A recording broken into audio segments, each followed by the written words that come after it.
तुलसीदास जी कहते मोह निशा सब शोभनिहारे, और देखिए सपन अनेक प्रकारे। ये तरह तरह का सपना दिख रहा है, लेकिन ये वास्तव में सब ब्रह्म ही है। तो इसी को सगुण ब्रह्म कहा गया। जो कुछ हम देख रहे हैं ना, सब सगुण ब्रह्म है। और सगुण इतना ही नहीं है, ये भी सगुण ब्रह्म है। और जो राम भगवान आए, कृष्ण भगवान आए, शिव भगवान आए, वे सब भी सगुण ही थे। उसके बाद दीक्षा में गुरु मंत्र हमको मिलता है, उस मंत्र को जप करते करते सामने इष्ट प्रकट हो जाते हैं। वह भी सगुण साकार रूप ही है ब्रह्म का, वो भी सगुण ब्रह्म ही है। और जिनको अपने भीतर में इष्ट का दर्शन हो गया, इष्ट दर्शन के बाद तब परमात्मा के अनोरनियाम रूप का दर्शन होता है, जिसको हम लोग ज्योतिर्बिंदु कहते। तेजो बिंदु परम ध्यानम विश्वात्म हृदय संस्थितम। वह तेजो में बिंदु का जो दर्शन है, वह भी सगुण साकार ब्रह्म ही है, वह भी सगुण ब्रह्म है। यहाँ तक कि सहस्त्रल कमल में जाइए, वहाँ चंद्रमा का दर्शन होता है, वह भी सगुण साकार ब्रह्म है। अब पदावली में पढ़िए अपने सदगुरु महाराज की वाणी। अपने सदगुरु महाराज जी कहते नख तेंदु भानुमय गुरु रूप पावे। नख तेंदु भानुमय, नखत का अर्थ होता है तारा, इंदु का अर्थ होता है चंद्रमा, और भानु का अर्थ होता है सूर्य। ये सब क्या है? हमारे सदगुरु महाराज जी कहते हैं भीतर में साधक को तारा का भी दर्शन होता है। पहले तो एक तारा का दर्शन होता है। अब पूज्यपाद महर्षि साहिब स्वामी जी महाराज कहते हैं गुरु जुगति से ताको गगन में तब झलके एक तारा रे, वह तारा गुरुदेव बतावे ज्योति महल का द्वारा रे। पहले एक तारा का दर्शन होगा, फिर अनेक तारा का दर्शन होता है। हमारे सदगुरु महाराज भी लिखते हैं पदावली में, मोती हीरा ध्रुव सा तारा विद्युत हूँ चमकी। ये ध्रुव तार दिखेगा, तारा दिखेगा अपने भीतर। ये सब सगुण ब्रह्म ही है।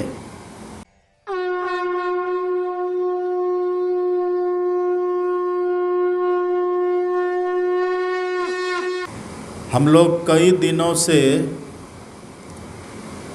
भगवान नाम की महिमा सुनते चले आ रहे हैं।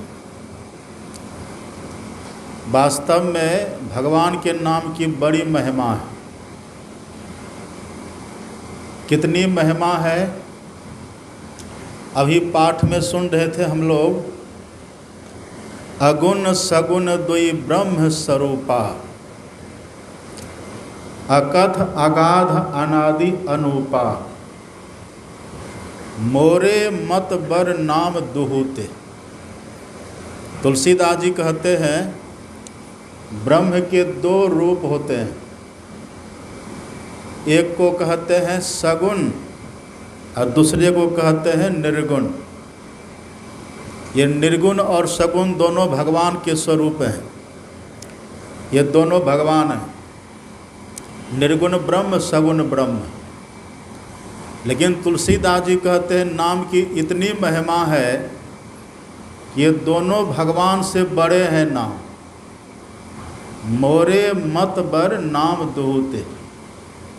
मेरे विचार में भगवान का नाम सगुण ब्रह्म से भी बढ़ कर के है और निर्गुण ब्रह्म से भी बढ़ कर के है, दोनों से बढ़ कर के। लेकिन इससे लाभ मिलता है किसको? जो भगवान नाम है, भगवान का जो नाम है, ये दोनों से बढ़ कर के। एक बात और सब कोई जानते हैं, नाम की महिमा तो इतनी है, लेकिन तुलसीदास जी एक बात कह देते हैं, नाम में भी भेद होता है।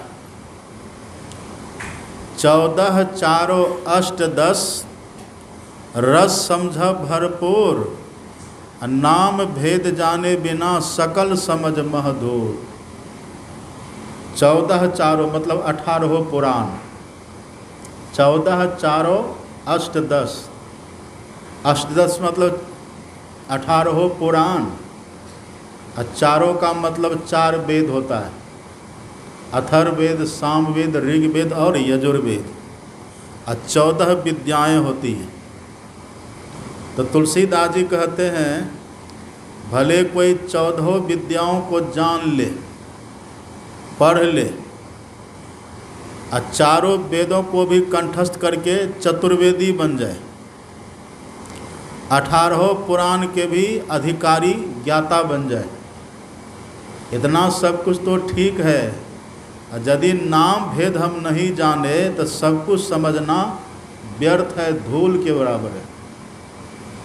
ये कहते हैं 14 4 8 10 रस समझ भरपूर, नाम भेद जाने बिना सकल समझ महा धूर। नाम भेद जाहि विधि नाम महा, बिनु गुरु जान न कोय। इस नाम में भेद क्या है, इसको बिना कोई संत सदगुरु के नहीं जान सकते। इतनी इतनी महिमा जब लोग नाम की सुन रहे हैं, कई दिन से सुनते चले आ रहे हैं भगवान नाम की महिमा, तो नाम का भेद है। और नाम का भेद कौन जानेंगे? बिना गुरु का कोई जान लेंगे? तुलसीदास जी कहते हैं असंभव है। भेद जाहि विधि नाम महा, बिनु गुरु जान न कोय। बिना गुरु के कोई जान नहीं सकते हैं। और तुलसी कहाहि विनीत बर, देखिए कितनी बड़ी बात कहते हैं, बहुत ध्यान से सुनिएगा। तुलसी कहाहि विनीत बर, जाऊं बिरंची शिव होय। तुलसीदास जी कहते हैं मैं बड़ी विनम्रता से कहता हूँ, विनय करके कहता हूँ, नाम का जो भेद है, नाम की जो महिमा है ना, ये बिना गुरु के कोई जान ही नहीं सकते। चाहे वे भले ब्रह्मा जी के समान हो जाए, विष्णु के समान हो जाए, या फिर शंकर भगवान के समान हो जाए, बिना गुरु के कोई जान ही नहीं सकते। इसलिए तुलसीदास जी कहते हैं बिनु गुरु भवनिधि, तरई न कोई, जौ बिरंची शंकर सम होई। चाहे कोई ब्रह्मा विष्णु महेश के समान हो जाए, लेकिन बिना गुरु के भवसागर को पार नहीं कर सकते। क्यों नहीं कर सकते? क्योंकि बिना संत सद्गुरु की कृपा के, उनके भेद युक्ति के, हम नाम की महिमा को जान ही नहीं सकते, नाम के भेद को जान ही नहीं सकते। यहाँ तो थोड़ा दूसरे ढंग से रामायण में वर्णन है, आप पांडव गीता को पढ़िएगा। कुछ लोगों को मन में होता है कि तीर्थ में जाकर के वास करें, धाम में जाकर के वास करें, अथवा दान करें, व्रत करें, बहुत तरह का भाव लोगों के मन में जपता है। आप पढ़ेंगे पांडव गीता, पांडव गीता में लिखा हुआ है गौ कोटि दानम ग्रहणेषु काशी, ग्रहणेषु काले। आप काशी में चले जाइए, वहाँ की ऐसी महिमा है। आप काशी की महिमा जानते हैं ना? तुलसीदास जी लिखते हैं काशी मरत परम पद लाई। जो काशी में जाकर के मरते हैं ना, उनको सदगति मिलती है। लेकिन पांडव गीता में लिखा हुआ है कि भले कोई व्यक्ति काशी में जाकर के वास करे, वहाँ जब चंद्र ग्रहण लगे, चंद्र ग्रहण काल में वहाँ जाकर के व्यक्ति करोड़ों गाय का दान करे। 1-2 गाय नहीं, करोड़ों गाय। करोड़ समझ रहे हैं ना? करोड़ की महिमा तो सब कोई जानते हैं। करोड़ मतलब यह गिनती का बड़ा महत्व है। बहुत गिनती को महापुरुष ऐसे में कहते कि सुनने में छोटा लगता है, लेकिन जब उसकी व्याख्या सुनिएगा तो बड़ा गजब का लगता है। पांडव गीता में कहते हैं यदि कोई ग्रहण काल में काशी जी में जाकर वास करे और करोड़ों गाय का दान करे, करोड़, सब कोई जानते हैं 100,000 का 1 लाख होता है, और तब 100 लाख का 1 करोड़ होता है। देखिए करोड़ कितना बड़ा है, यानी कहने में छोटा लगता है। एक साधक था, जब भी ध्यान करने के लिए बैठे ना, ठीक है आलस सबको आता है, लेकिन वो गजब था। वो जब भी ध्यान करने के लिए बैठे तो बस बैठते ही वो झुकना शुरू करे, जैसे बैठे 2-4 मिनट हो बस झुकना शुरू करे। तो किसी ने कहा कि देखिए थोड़ा कम खाइए, क्योंकि संतवाणी है, संतवाणी कहती है दिन को हरि सुमरन करो और रैन जागी कर ध्यान, अब भूख राखी भोजन करो तजी सोवन को बांध। जो भूख रहते भोजन छोड़ दे, यदि 4 रोटी की भूख है तो 3 ही में जो भोजन छोड़ दे तो उनको आलस कम आएगा। तो कहा कि देखिए भोजन थोड़ा कम करिए, आप बहुत सोते हैं। आलस आना ठीक है, लेकिन इतना ज़्यादा भी नहीं, बैठिए बस 2 मिनट, क्या हुआ, बस झुकनी आपकी शुरू हो जाती है। वह कम ही तो खाते हैं, ज़्यादा कहाँ खाते हैं, कहाँ कम ही खाइए। आज फिर भी जब भी बैठे तो वही हाल उसका। कहने वाले कह रहे कि कम खाइए, वो भी कहे कम ही खाते हैं। तब किसी ने पूछा एक बात बताइए, आप कितना खाते हैं? कहा थोड़े खाते हैं। तो रोटी की संख्या बताइए ना। कहा कम में खाते हैं, ज़्यादा नहीं खाते हैं। जब बहुत जिद किया, बहुत हट किया, तब वो कहता है कि देखिए हम थोड़े खाते हैं, ज़्यादा नहीं खाते हैं। कितना खाते हैं? 2 बार 5-5, 1 बार 10, 1 थाली दाल खाए उसी में बस, ज़्यादा कहाँ खाते हैं। एक कहने में कितना थोड़ा लग रहा है, 2 बार 5-5, 1 बार 10, 1 थाली दाल खाए उसी में बस, कहाँ ज़्यादा खाते हैं। यानी कल्पना करिए जो 20 रोटी खाएगा, 20 रोटी का तासीर पेट में उसको चैन से रहने देगा। तो बहुत को लोग ऐसे घुमा के कहते हैं कि सुनने में कम ही लगता है। यहाँ देखिए कहने का ढंग कितना बढ़िया है।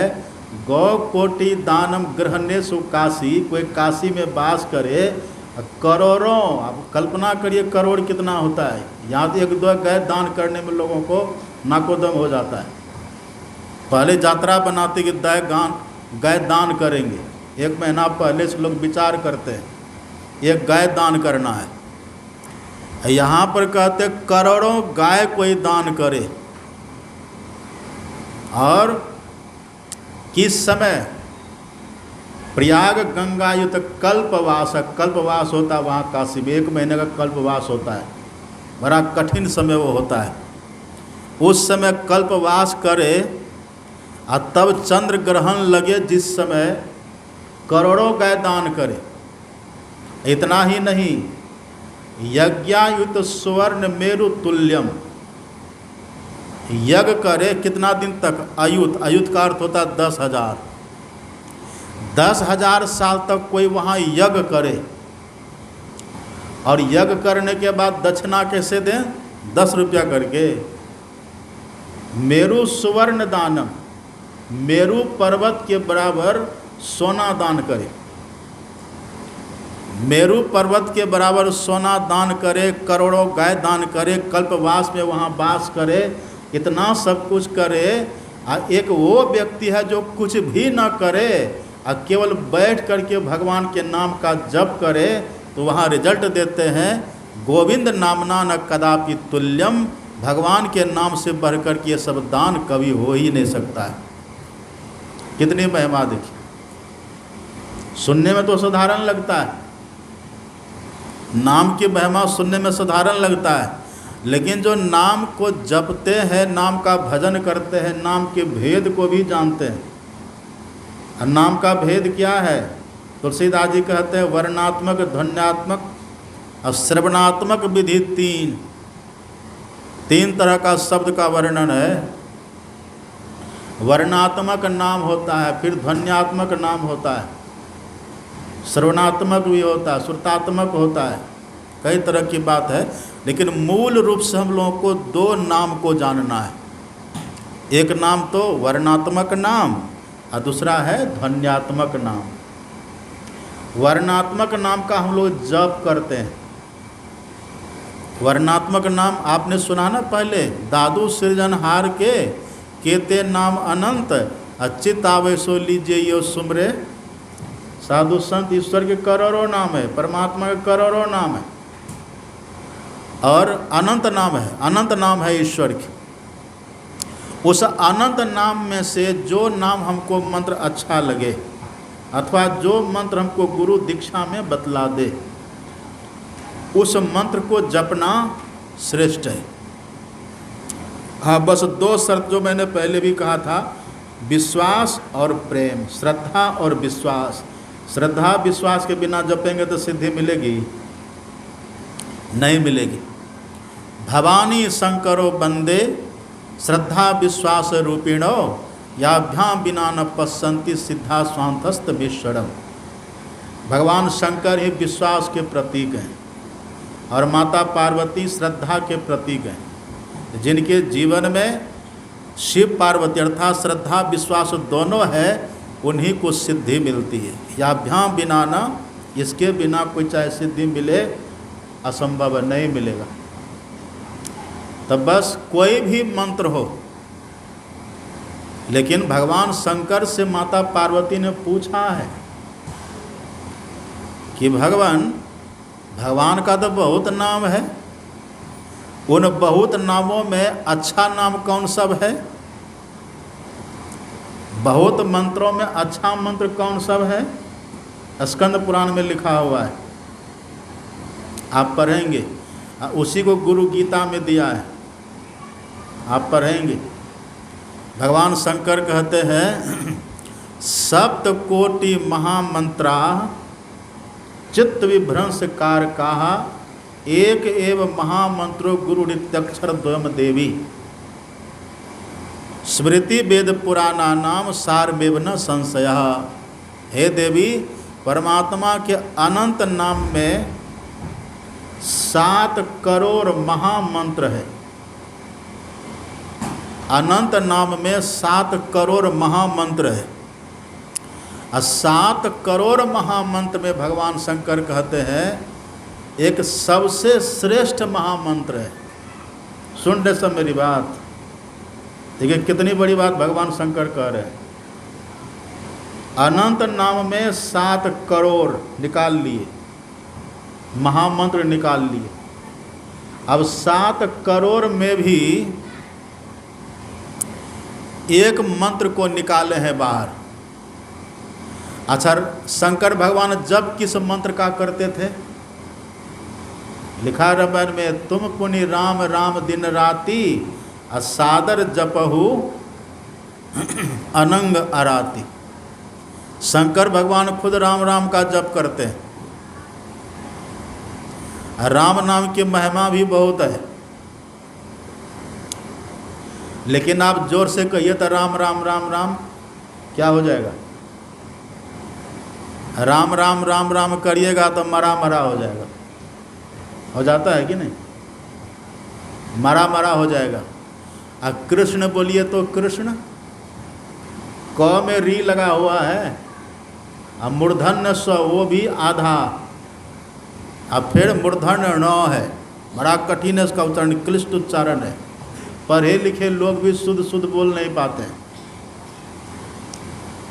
नहीं बोल पाते, और मंत्रों का अशुद्ध उच्चारण अच्छा नहीं माना गया है। एक बात तो ये है, अगर जोर से बोलिएगा राम राम तो मरा मरा हो जाएगा, मरा मरा बोलिएगा तो है ना, थोड़ा सा दोष तो है ना। अपने सत्संगियों में सब चर्चा हम लोग कर रहे, सब बाहर कहने की बात नहीं है। कृष्ण तो सब बोल ही नहीं पाएंगे,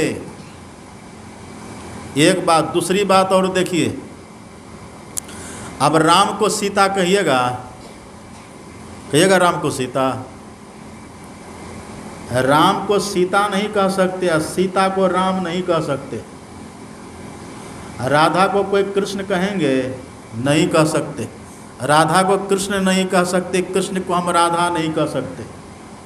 और शिव को पार्वती नहीं कह सकते, पार्वती को हम शिव नहीं कह सकते हैं। लेकिन आप पढ़िएगा, अब राम सहस्त्र नाम पढ़ेंगे ना, एक नाम आपको गुरु मिल जाएगा वहाँ।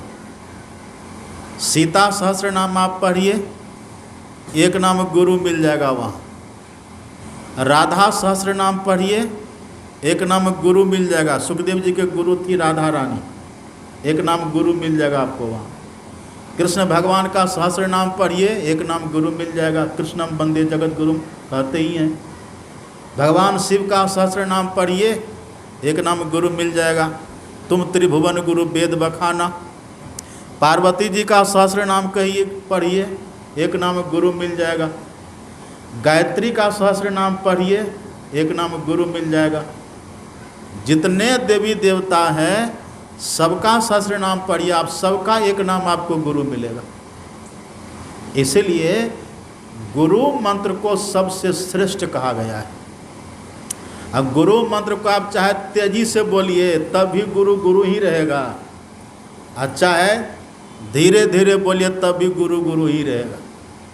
इसमें तुलसीदास जी कह देते भाव कुभाव अनख आलसहु नाम जपत मंगल दिशि दसहु। कोई हानि की बात है ही नहीं है। कबीर साहब तो हद कर दी।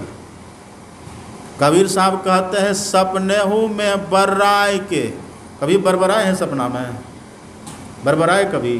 कैसे बरबराते हैं? या तो धीरे धीरे या तो जोर से। अब सपना में बरबराने का कोई हिसाब है? संतवानी का देखिए, संतवानी की महत्ता है।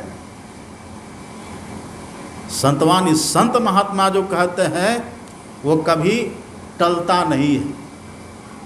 रवि के तेज घटे नहीं जो घन जोरे घमंड, और संत वचन पलटे नहीं पलट जाए ब्रह्मांड। ब्रह्मांड पलट सकता लेकिन संतों का वचन कभी पलट नहीं सकता। कबीर साहब कहते सपना हो मैं बर्राए के, और धोखे हो निकसे नाम। आप किसी भी तरह से नाम लीजिए, चाहे धीरे धीरे लीजिए, तेजी में लीजिए, आलस में लीजिए, क्रोध से लीजिए, किसी भी तरह से भगवान का नाम लीजिए। ये संतवानी है। तुलसीदास की वाणी है भाव कुभाव अनख। अनख मतलब होता है क्रोध। आलसहु फल क्या होगा? नाम जपत मंगल दिशि दसो। किसी भी तरह से लीजिए। डरना नहीं चाहिए कि धीरे धीरे जपेंगे तो दरिद्री आ जाएगी। ये संतवानी नहीं है, कहीं होगा ग्रंथ में, पर संतवानी कहती है भाव कुभाव अनख आलसहु नाम जपत मंगल दिशि दसहु। सपना हूँ मैं बर्राए के, धोखे हो निक से नाम। अवा के पग की पैंतरी मेरे तन को चाम। किसी भी तरह से भगवान का नाम लीजिए, हमेशा मंगल ही मंगल है मंगल ही मंगल। इतनी महिमा है। और तुलसीदास जी तो शिखर को छू लिए। कहते कहते तुलसीदास जी कह देते हैं मोरे मत बर नाम दुहूते। ये तो तीर्थ की बात है, धाम की बात है, यज्ञ हवन की बात है। तुलसीदास जी कहते तीर्थ जिसके लिए है, धाम जिसके लिए है, यज्ञ जिनके लिए है, हवन जिनके लिए है, वो जो परमात्मा है ना भगवान, उनसे भी बड़ा है नाम। इससे बड़ा कोई कह सकते हैं आप? ऐसा क्यों कहते हैं? देखिए हम लोग के साथ में गुरु महाराज हैं कि नहीं?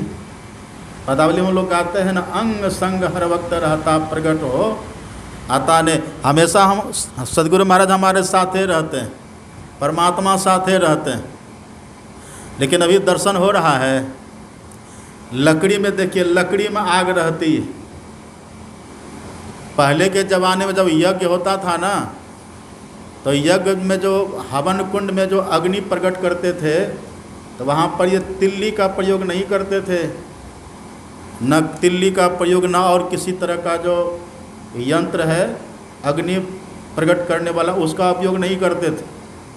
तब क्या करते थे? पहले के ऋषि मुनि लोग 2 लकड़ी लाते थे और लकड़ी को घिस घिस करके इतना घिसते थे लकड़ी को आपस में, 2 लकड़ियों को, कि घिसते घिसते उससे आग प्रकट हो जाती थी। चंदन का नाम सुने कभी? चंदन। और दुनिया में सबसे ज़्यादा ठंडा क्या होता है? सबसे ज़्यादा दुनिया में पलटू साहब की वाणी है, 2 का नाम लिए हैं, एक चंदन और दूसरा चंद्रमा।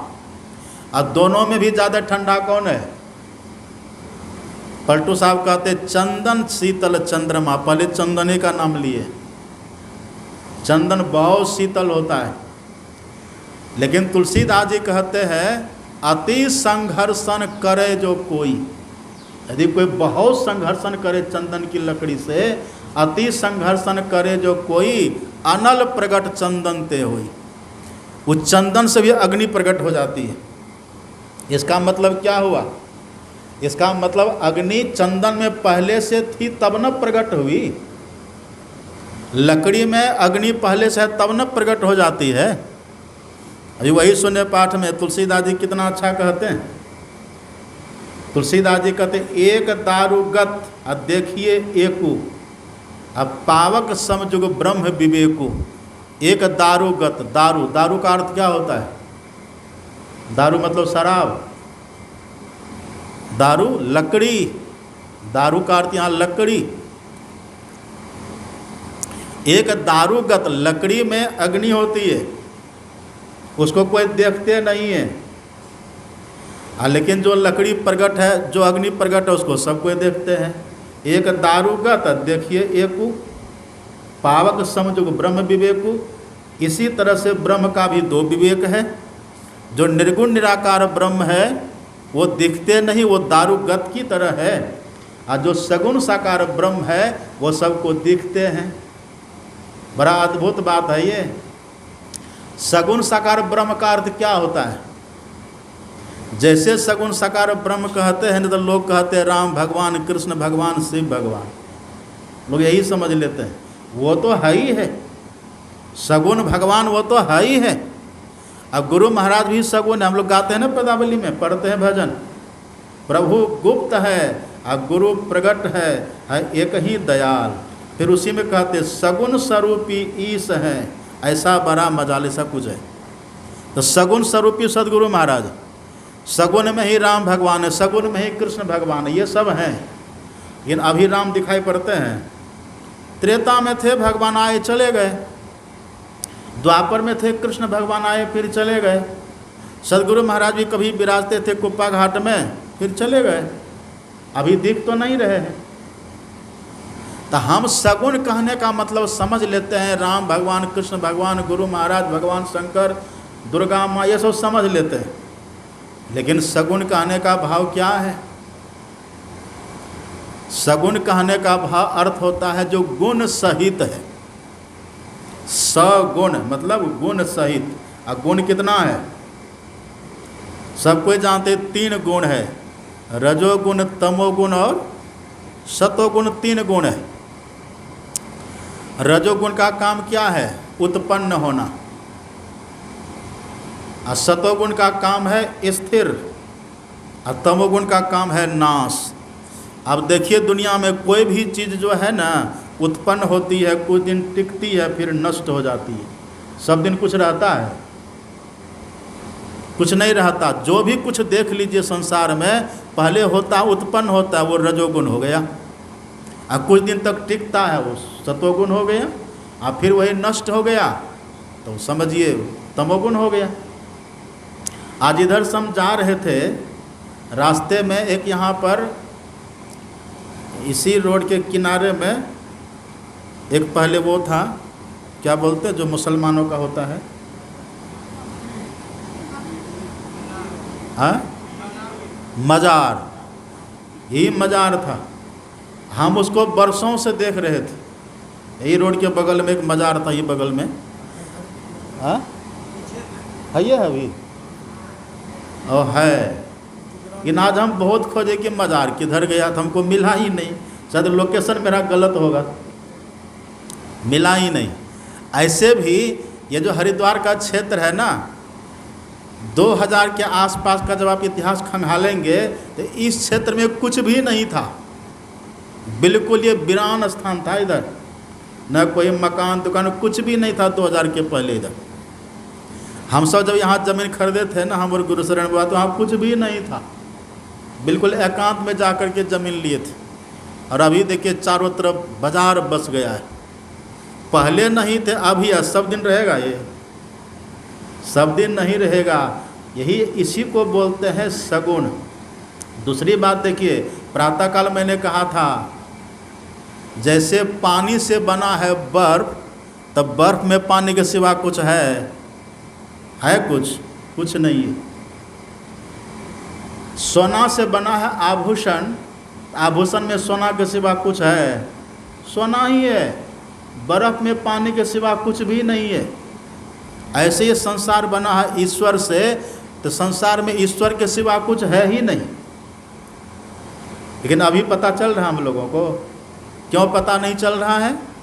तुलसीदास जी कहते मोह निशा सब शोभ निहारे, अब देखिए सपन अनेक प्रकार। ये तरह तरह का सपना दिख रहा है, लेकिन ये वास्तव में सब ब्रह्म ही है। तो इसी को सगुण ब्रह्म कहा गया। जो कुछ हम देख रहे हैं ना, सब सगुण ब्रह्म है। और सगुण इतना ही नहीं है, ये भी सगुण ब्रह्म है। और जो राम भगवान आए, कृष्ण भगवान आए, शिव भगवान आए, वे सब भी सगुण ही थे।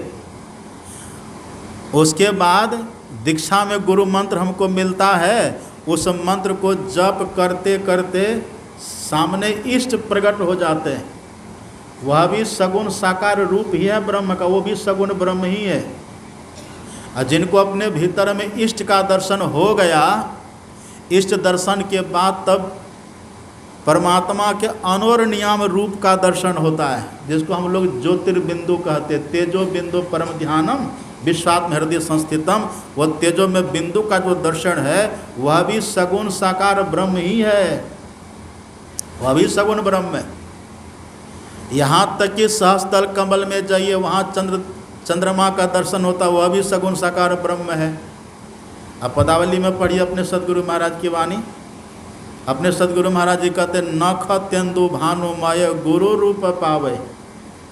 नख तेंदु भानुमय, नखत का अर्थ होता है तारा, इंदु का अर्थ होता है चंद्रमा, और भानु का अर्थ होता है सूर्य। ये सब क्या है? हमारे सदगुरु महाराज जी कहते हैं भीतर में साधक को तारा का भी दर्शन होता है। पहले तो एक तारा का दर्शन होता है।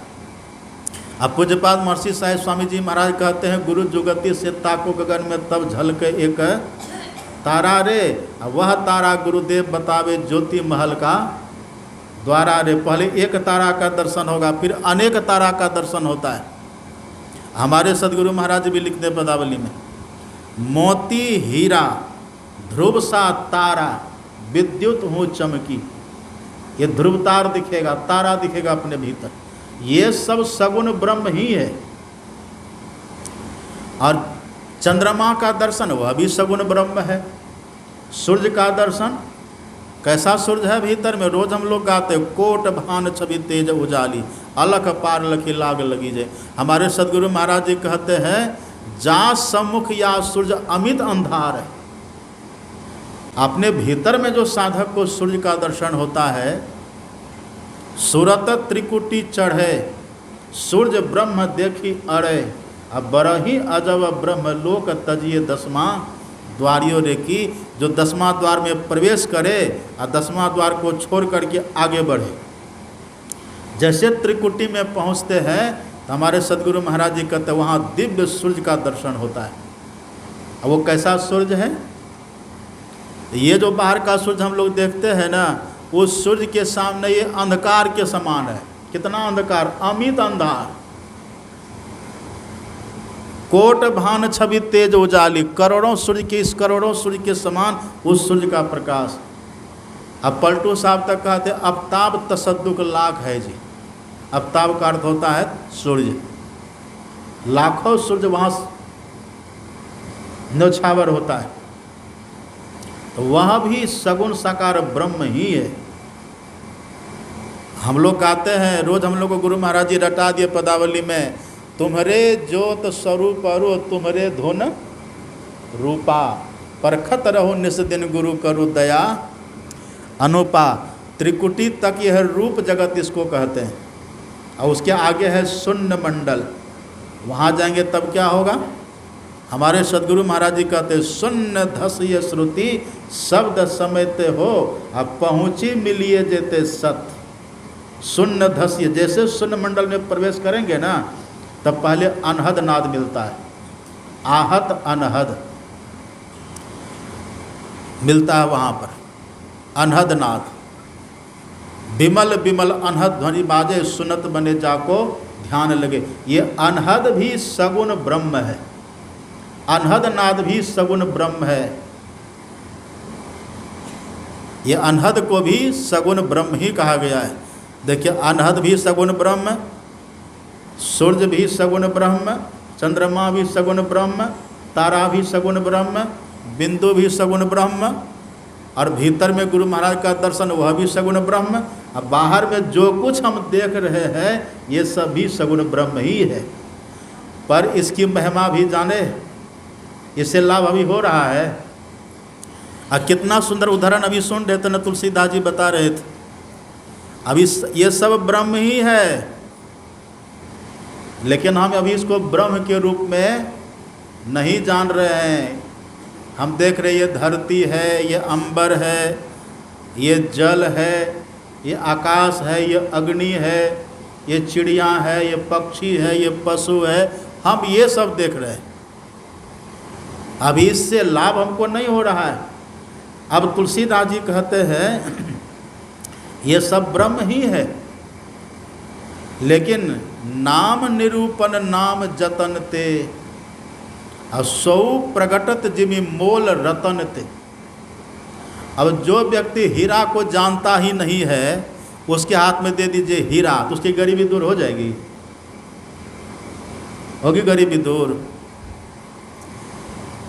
एक व्यक्ति के पास में हीरा भी था और कांच भी था, लेकिन वो पहचानता ही नहीं था। दोनों था उसके पास, और देखने में दोनों सेम होता है।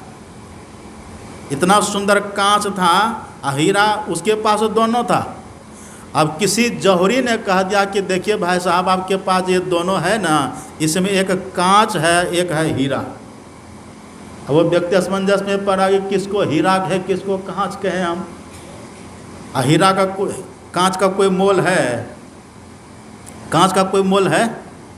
हीरा कितना बेशकीमती है। उसके हाथ में दोनों है, कांच भी और हीरा भी है, लेकिन हीरा को पहचान ही नहीं रहा है। हीरा का वो समझ उनको है ही नहीं। अब बेचारा परेशान है। उधर से सूरदास गुजर रहे थे। अब व्यक्ति के पास बड़ा शोर शराबा हो रहा था, तो सूरदास जी ने सुना, कहा क्या यहाँ हो रहा है, ये शोर क्यों हो रहा है? कह रहे सूरदास देखिए, इसके पास एक हीरा है, कांच है, लेकिन ये समझ ही नहीं पा रहे कौन हीरा है कौन कांच है। कोहिनूर आप जान रहे हैं ना, कोहिनूर हीरा अपने भारत देश का लूट लिया लोगों ने। उसकी चर्चा अब तक इतिहास के पन्नों पर अभी रह गया अपने देश में। उसकी कितनी महिमा है। सूरदास जी ने कहा कि हम पहचान लेंगे। कहा तुमको तो आँख भी नहीं है, यहाँ सब आँख बल्ला, उसको पता ही नहीं कि कौन हीरा कौन कांच है, तुमको तो आँख भी नहीं है। कहा हमारे पास पहचानने की कला है। कहा दीजिए ना, हम पहचान देते हैं, पहचान करके बतला देंगे कौन हीरा है कौन कांच है। तो दे दिया सूरदास जी को दोनों एकदम देखने में एक ही जैसा, आकार प्रकार रंग रूप सब बराबर। और सूरदास जी दोनों को ले लिया हाथ में और जाके धूप में खड़े हो गए। थोड़ी देर के बाद जो कांच था धीरे धीरे धीरे धीरे वो गर्म होने लगा, लेकिन हीरा जस का तस रहा। वो सूरदास जी कहते ये जो गर्म हो गया है ना, यही है कांच और ये है हीरा। अब जैसे वो पहचान लिया कि ये हीरा है, अब कहिए उसको कोई कमी रहेगी? हीरा कभी कहता है कि मेरा इतना मोल है, कबहुँ हीरा ना कहे लाख टका मोल। यह मानव तन है हीरा, मूर्ख समझे इसको कीड़ा। हमरा समझी देखी देखी हुए पीरा रे, अभागा मनवा। इस मानव तन का मोल जो नहीं जानते हैं, बस वो रात दिन खाए खुराका पहन पोशाका जम का बकरा पलता है। जम्बर जाति तोरे छाती उनसे क्यों नहीं डरता, वो जम का कलेबा बन रहा है। और जो मानव तन की महिमा को समझ लिया, तब साध बरे परमार्थी भेष धरे अवधूत, राम नाम का गोला छोरे भाग जाए जमदूत। इसी मानव तन में रह करके एक जमदूत को भगा दे रहा है, और इसी मानव तन में रह कर एक जमदूत का कलेवा बन रहा है। क्यों ऐसा हो रहा है? एक ने मानव तन के महत्व को समझ लिया, इससे लाभ ले लिया, एक ने मानव तन के महत्व को नहीं समझा तो वो लाभ नहीं लिया। जो हीरा के मूल्य को समझ लिया, उसके मूल्य को समझ करके वो सुखी हो गया, उनके पास बहुत कुछ हो गया। लेकिन जिसने हीरा के मूल्य को समझा ही नहीं, वो दरिद्र का दरिद्र ही रहा। ये मोल समझ में कैसे आएगा? तुलसीदास जी कहते हैं जो कुछ देख रहे हैं ना, ये सब ईश्वर के सिवा कुछ भी नहीं है। लेकिन जैसे हीरा किसी व्यक्ति के पास हो, लेकिन हीरा की पहचान नहीं रहने के कारण वो दरिद्र ही बना रहता है, ऐसे हम ईश्वर के साथ ही रहते। जैसे मछली हमेशा पानी में ही, उसके ऊपर भी पानी, नीचे भी पानी, दाएं बाएं आगे पीछे पानी ही पानी है, ऐसे हमारे सब तरफ ईश्वर ही ईश्वर है। लेकिन अभी हम नहीं जो जान रहे हैं, कहते ये तो माइक है, कहते ये तो मकान है, ये तो ये है, ये तो ये है, नहीं जान रहे हैं। तुलसीदास जी कहते इसी को यदि कोई नाम निरूपण नाम जतनते, यदि कोई नाम भजन करे ठीक से, तो नाम का भजन करते करते सौ प्रगटत जिमि मोल रतन से परमात्मा प्रकट हो जाएंगे। ये नाम की महिमा है। नाम पहचान करवा देता है, नाम यथार्थ को प्रकट कर देता है। तो नाम जपते जपते जपते जपते जिस तरह से रत्न से मोल प्रकट हो जाता है रत्न के ज्ञान से, इसी तरह से नाम इसका ज्ञान करा देता है। और जैसे इसका ज्ञान होता है ना, बस जैसे ज्ञान हुआ, ज्ञान की ही तो बात है। मानो तो गंगा माँ, नहीं तो बहता पानी। ज्ञान हो गया, वही तो बड़ी बात है। इसलिए तो कहते ज्ञान शौचम परित्यज्य बाह्य और रमते न रहा स मूढ़ कांतन तत्वा लुष्टं गृह्णाति सुव्रत। ये ज्ञान सोच को छोड़ करके जो बाहरी सोच में लगे रहते हैं वो मूढ़ है। ये ज्ञान कौन कराएगा? ही नाम करा देता है। और नाम किसका ज्ञान कराता है? यदि कोई वर्णात्मक नाम का ठीक ठीक जप करे, तो वर्णात्मक नाम के जप करने से हृदय में इष्ट प्रकट होते हैं। लेकिन कैसे जप करिएगा तब इष्ट प्रकट होंगे? तुलसीदास जी बड़ा साफ लिख देते हैं, सुमरिए नाम, नाम का सुमिरन करिए। जो मंत्र गुरु ने दिया है ना, उस मंत्र का सुमिरन करिए। कैसे सुमिरन करिए? रूप बिनु देखे। नाम और रूप एक साथ होता है। आप भी यहाँ बैठे हैं ना, आपका भी एक नाम एक रूप है ना। नाम रूप सबका होता है। हमारा भी देखिए नाम है गुरुनंदन, हमारा भी रूप है। तो जैसे कहिए गुरुनंदन तो हमारा रूप सामने आ जाएगा। जिसका जो नाम है, नाम लीजिए, वो सामने आ जाएंगे। ये है ना, ये नियम है। लेकिन भजन में क्या करना होता है? भजन के समय कबीर साहब कहते हैं, कबीरा मन तो एक है, मन एक बार में एक ही काम करेगा। ये जो कल्पना की बात है ना, अब किसी का नाम ले तो रूप आ जाता है। लेकिन यहाँ तुलसीदास जी कहते सुमरिये नाम। कैसे? रूप बिनु देखे। कितना देखिए साफ लिखा हुआ है, सुमरिये नाम रूप बिनु देखे। ये नहीं कि हम मंत्र का जप भी कर रहे हैं, गुरु महाराज को देख भी रहे हैं, तो जप करना एक तरह से बोलना हुआ, और गुरु महाराज का दर्शन एक तरह से देखना हुआ। तो बोलना देखना एक साथ हो गया ना, दो काम एक साथ। ऐसा नहीं। जिस समय जप करिए ना, तो जप में ही तन्मय हो जाइए, जप में ही तन्मय होइए। और जो ठीक ठीक जप करेंगे ना, उनको मंत्र ही स्वर्णाक्षर में दिखाई पड़ेगा, मंत्र ही। इसलिए तुलसीदास जी कहते सुमरिये नाम, बस मंत्र को जपिए। कैसे? रूप बिनु देखे, बिना देखे सुमरिये। फल क्या होगा? यही नाम रूप को प्रकट कर देगा, वह सो प्रकट कर देगा। जपते जपते प्रकट हो जाता है। एक देखिए, आप दिनचर्या उपदेश पढ़िए, महर्षि में दिनचर्या। पूज्यपाद भगीरथ बाबा ने सदगुरु महाराज जी से पूछा कि सरकार, ये मानव का तन मिला है भजन करने के लिए। हाँ, लेकिन जो जन्म से ही अंधा है, जन्म उसको कहते हैं जन्मांध, जो जन्म से ही अंधा है, तो वो तो अपने इष्ट को देखा नहीं, तो वो कैसे ध्यान करेंगे? समझ रहे हैं बात? जो जन्म से अंधा है, जो बाहर का रूप रंग देखा ही नहीं है, अपने इष्ट को क्या देखेंगे? वो मानव तन उसको मिल गया, लेकिन आँख नहीं मिली है, अपने इष्ट का उसने दर्शन नहीं किया है, तो सरकार फिर वो मानस ध्यान कैसे करेंगे?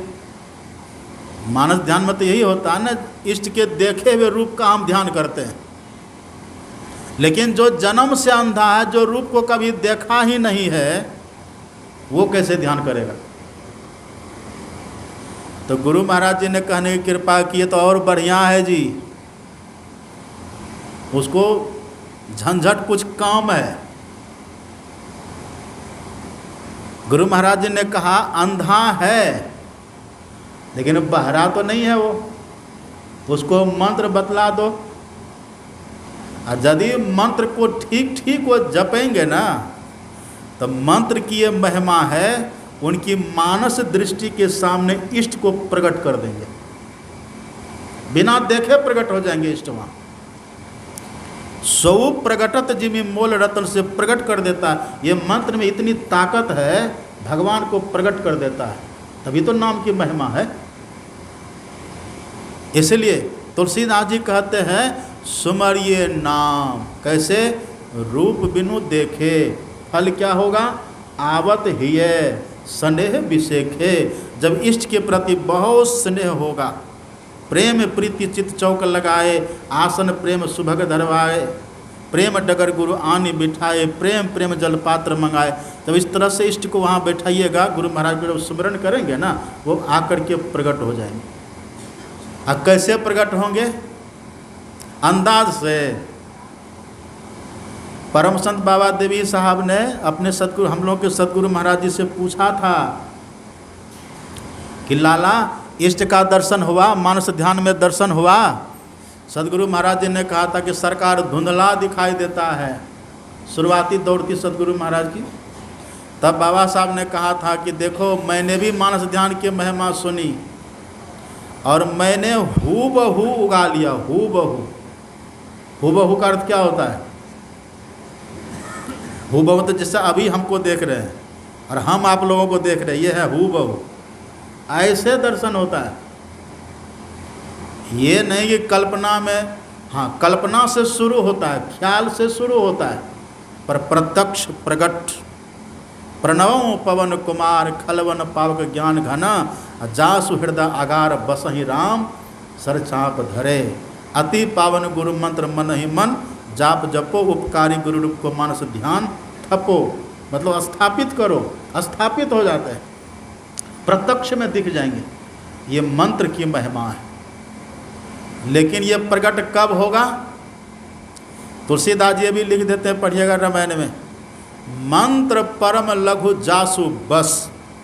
जो पहले मंत्र को बस कर लेंगे। अभी मंत्र हमारे बस में है? अभी मंत्र हमारे बस में नहीं है। अभी हमारा मन ही चंचलता के बस है। जिनका मन चंचलता छोड़ करके मंत्र के बस हो गया, फल क्या होगा? सुमेरी पवन सुत पावन नामो, अपने बस करी राखे हो राम। वो अपने इष्ट को बस में कर लेते हैं। जैसे हनुमान जी ने राम भगवान को बस कर लिया। बस करने का मतलब जब मन तब दर्शन, आँख खुली है तब भी दर्शन, बंद है तब भी दर्शन। इष्ट के मानस रूप का दर्शन वो सदैव करते हैं, हूबहू दर्शन करते हैं। लेकिन ये कब होगा? जब मंत्र पहले बस हो जाए। मंत्र बस तो इष्ट बस। केवल इष्ट ही बस नहीं होते हैं। तुलसीदास जी कहते हैं विधि हरि हर सुर सर्व, महामत गजराज जिमी बस कर अंकुश खर्व। जैसे छोटे से अंकुश के द्वारा व्यक्ति विशाल मदमस्त हाथी को बस कर लेता है, ऐसे छोटे से मंत्र के द्वारा व्यक्ति ब्रह्मा विष्णु महेश सहित 3300 करोड़ देवी देवताओं को बस कर लेता है। कुंती माँ कहती थी, हे कृष्ण आह्वान करती थी सूर्य भगवान का, सूर्य भगवान आ जाते थे। जिनका दर्शन करने का मन हो प्रकट हो जाते थे। ये मंत्र में वो ताकत है, ये नाम की महिमा है। वही तुलसीदास जी कहते मोरे मत बर नाम तो होते। ये तो सगुण साकार का हम दिखलाए, इसी में देखिए छुपा हुआ है। ये जो तुलसीदास जी कहते हैं ना सुमर ये नाम रूप बिनु देखे, ये क्या इसका दूसरा अर्थ भी है। सुमरिए नाम, नाम का सुमरण करिए कब? रूप बिनु देखे, बिना रूप के देखे सुमरण करिए। मतलब क्या? त्रिकुटी तक है रूप मंडल, त्रिकुटी के परे जाइए तब वहाँ पर नाम का सुमरण, असली सुमरण होता है। उसको कहते ध्वन्यात्मक नाम का भजन, उसका ध्यान होता है। और जैसे ध्वन्यात्मक नाथ का ध्यान करेंगे तो फल क्या होगा? आवत हिय परमात्मा प्रकट हो जाएंगे, परमात्मा प्रकट हो जाएंगे। सार शब्द ही ना हम मिलावे और नहीं कोई, शब्द कहियो जीव संशय ना ही साहब भयो तेरो संग। आदि नाम पारस है मन है मैला लोय लो, अब परसत ही कंचन भया छूटा बंधन मोह। ये दोनों वर्णात्मक नाम से इष्ट प्रकट होते हैं और ध्वन्यात्मक ध्यान से परमात्मा प्रकट होते हैं। इसलिए सगुण से भी बड़े हैं नाम और निर्गुण से भी बड़ा है नाम। इसलिए नाम के प्रति बहुत प्रेम होना चाहिए, मंत्र के प्रति बहुत प्रेम होना चाहिए। प्रेम से नाम सब प्रेम जपत अनयासा, भगत हो ही बुध मंगल बासा।